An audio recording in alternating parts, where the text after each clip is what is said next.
तो नेपाल के बदलते घटनाक्रम पर आपको पल पल का अपडेट हम देते रहेंगे, लेकिन इस बीच आपको दिखाते हैं बिहार में क्या हो रहा है। बिहार में जो घटना सामने आई है वो आपको चौंका देगी। चुनावी राज्य, चुनावी डिस्कोर्स में ये विषय लगातार हाईलाइट हो रहा है कि वहां पर जंगल राज जो शब्द गूंजा था उसको लेकर आपको बता दें एक बड़ी खबर, जहां पर आरजेडी नेता की ताबड़तोड़ 6 गोली मारकर हत्या कर दी गई। आरोपी मौके से फरार हो गए, जिनकी तलाश के लिए पुलिस की कई टीम्स इस वक्त छापेमारी भी कर रही हैं और लगातार हो रही हत्या की घटनाओं को लेकर पुलिस प्रशासन पर फिर से एक बार सवाल खड़े हो रहे हैं।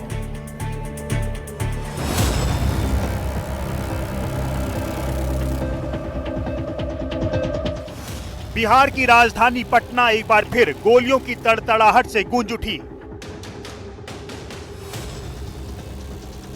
पटना में बेखौफ अपराधियों ने सनसनीखेज वारदात को अंजाम दिया। अपराधियों ने आरजेडी नेता राजकुमार उर्फ अल्लाह राय की गोली मारकर हत्या कर दी। घटना चित्रगुप्त नगर थाना क्षेत्र के मुन्नाचक इलाके में हुई। बताया जा रहा है कि दोनों अपराधी मास्क लगाकर आला राय का पैदल पीछा करते हुए रोड नंबर 17 में घुसे थे। गली की लाइट पहले से ऑफ कर दी गई थी। फिर देखिए कि यहाँ पर एक होटल है और होटल के बाहर एक फ्रिज है और फ्रिज पर भी यहाँ पर गोली चलाई गई थी और जो फ्रिज का शीशा है वो भी पूरे तरीके से टूट गया है।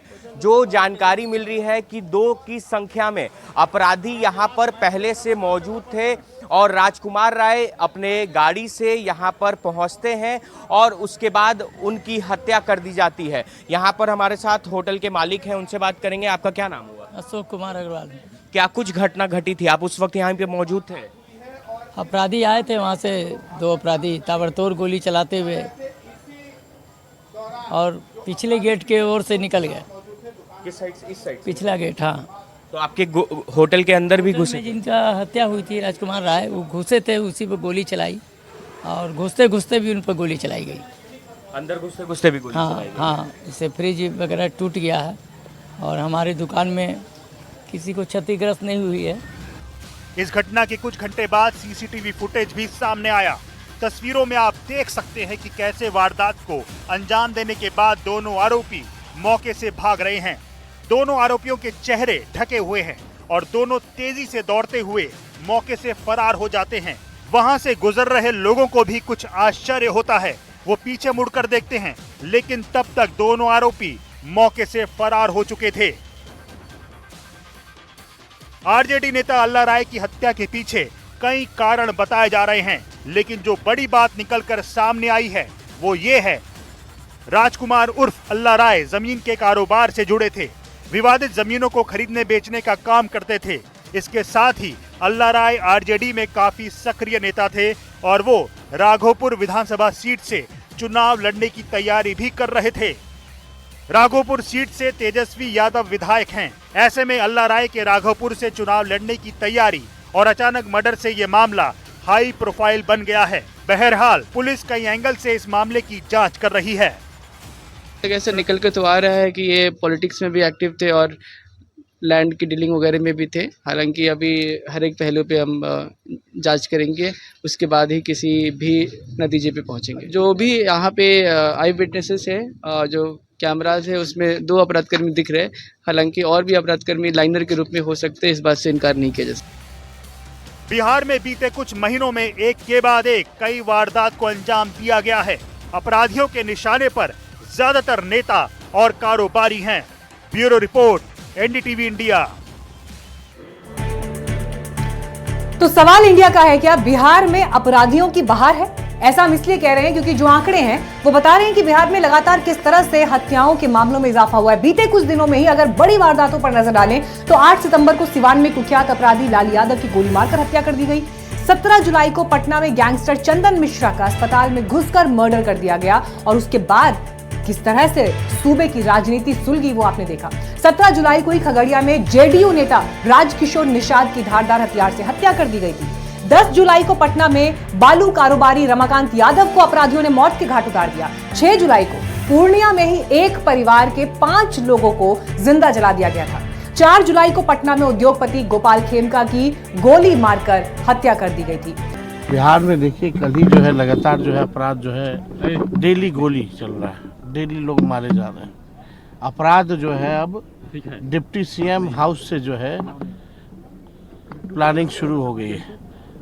आपराधिक जो है बेखौफ घूम रहे हैं क्योंकि अब सीएम और डिप्टी सीएम लोगों का इसमें संरक्षण प्राप्त हो गया।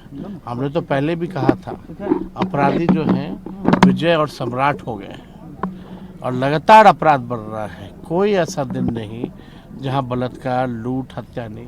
राघोपुर में हत्या होने से किसको लाभ हुआ ये सब जनता जानती है। लालू प्रसाद जी का पूरा परिवार यही काम करते रहा। लालू जी का पूरा परिवार हत्यारों को, अपराधी को संरक्षण देते रहा और मैं पूर्ण रूप से स्पष्ट तौर पर कहता हूं कि राघोपुर में यदि राघोपुर से जुड़ा हुआ कोई कैंडिडेट की हत्या हो रही, इसकी पूर्ण जांच होगी और इस पर कार्रवाई होगी। कानून व्यवस्था का तो अंतिम संस्कार कर दिया है सरकार ने। कब कौन कहां किसे गोली मार दे ये कोई ठिकाना नहीं है। अब ये अपराधी राज कायम हो गया है, अपराधियों का तांडव बंद ही नहीं हो रहा है। सरकार की नाकामी है और सरकार किस तरह से मुख्यमंत्री जी जिनके पास गृह विभाग है अचेत अवस्था में है ये पता चल रहा है। ये तो जो लोग जंगल राज का राग अलापते थे वो बताएं कि ये गुंडा राज, अपराधी राज खत्म होने का नाम ही नहीं ले रहा है। इसको लॉ एंड ऑर्डर पर बहुत बड़े सवाल के रूप में जिस तरह से प्रस्तुत किया जा रहा है, सरकार की छवि धूमिल की जा रही है, ऐसा नहीं है।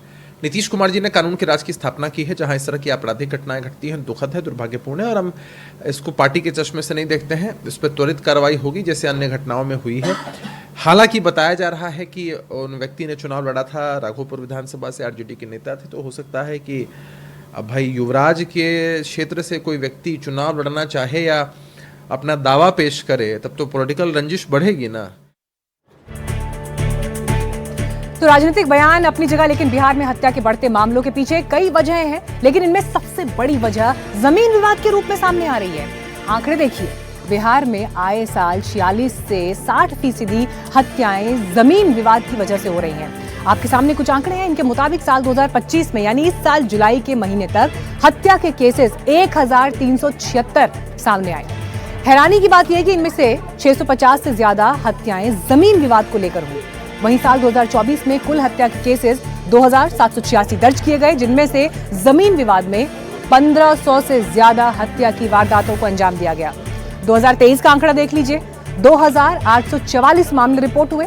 साल 2022 में कुल 2930 मामले हत्या के सामने आए और इन 2 सालों में 540 के करीब हत्या जमीन विवाद को लेकर की गई। ऐसे में बड़ी बात यह है कि लोगों की जान से ज्यादा जमीन की कीमत है और राजनीतिक बयानों के केंद्र में जब आपको ये मामले दिखाई दे रहे हैं तो इनका हल क्या है?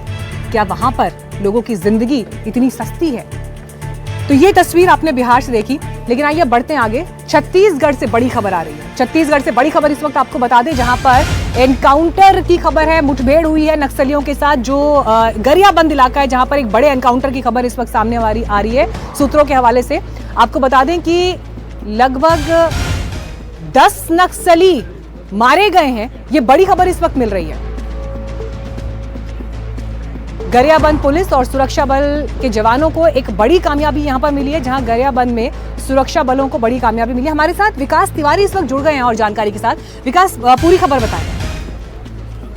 देखिए, गरियाबंद में लगातार एक बड़े ऑपरेशन को लॉन्च किया गया था और निश्चित तौर पर माओवादी संगठन के जो सेंट्रल कमेटी के सदस्य हैं उनके होने की, वहां पर बालकृष्ण के होने की सूचना थी और लंबे समय से उनके वहां होने की सूचना थी, जिस आधार पर फोर्स के द्वारा लंबे समय से इस पर ऑपरेशन प्लान किया जा रहा था और आज निश्चित पॉइंट मिलने पर ये ऑपरेशन लॉन्च किया गया है।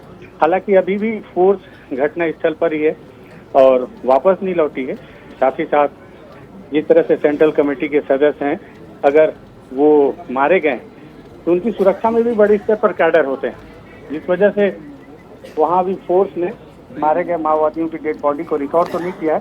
संभवतः जो सूत्रों के आधार पर जानकारी मिल रही है कि लगभग 10 की संख्या में माओवादी कैडर मारे गए हैं और इसमें जी सेंट्रल कमेटी के भी सदस्य हैं। कितने मारे गए, कौन कौन से हथियार रिकवर किए गए, इसके लिए हमें कल तक का इसके लिए थोड़ा इंतजार करना होगा। लेकिन धन्यवाद विकास आपका इस जानकारी के लिए। बड़ी खबर विकास हमें यहाँ पर बता रहे हैं, जहाँ पर 1 करोड़ के इनामी नक्सली को ढेर कर दिया है सुरक्षा बलों ने। 10 के करीब नक्सलियों के मारे जाने की यहाँ पर खबर है, लेकिन उनके पास क्या मिला इस पर अपडेट्स आपको हम आगे देंगे जब खबर का फॉलोअप हमारे पास आएगा। लेकिन इस बीच आपको एक बार फिर लेकर चलते हैं बिहार, जहाँ पर चुनाव की सरगर्मियों के बीच चिराग पासवान को लेकर क्या बड़ी खबर आ रही है, देखिए इस रिपोर्ट।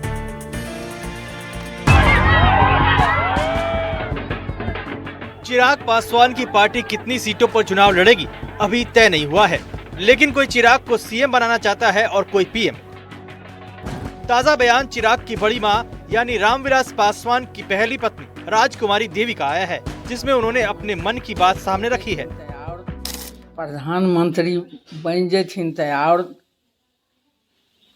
एकदम हम तो वह देखे बेसी चाहे। हाँ, प्रधानमंत्री हम देखे चाहे छियन चिराग बाबू के जी बन के तनी दिखाई देते। इसके पहले लोक जनशक्ति पार्टी रामविलास के सांसद और चिराग पासवान की बहनोई अरुण भारती ने चिराग को मुख्यमंत्री पद का दावेदार बताया था। कहाँ भी जाकर उन्होंने अपनी बात को रखा है। हर जगह से हमारे नव संकल्प के अभियान को जनता का खूब आशीर्वाद मिला है। बड़ी से बड़ी संख्या में आकर के लोगों ने न सिर्फ स्वीकार्यता जताई है, न सिर्फ आशीर्वाद दिया है, बल्कि अगले बिहार के मुखिया होने के तौर पर उनको जिम्मेदारी देने के लिए भी उन्होंने स्वीकार्यता दी है।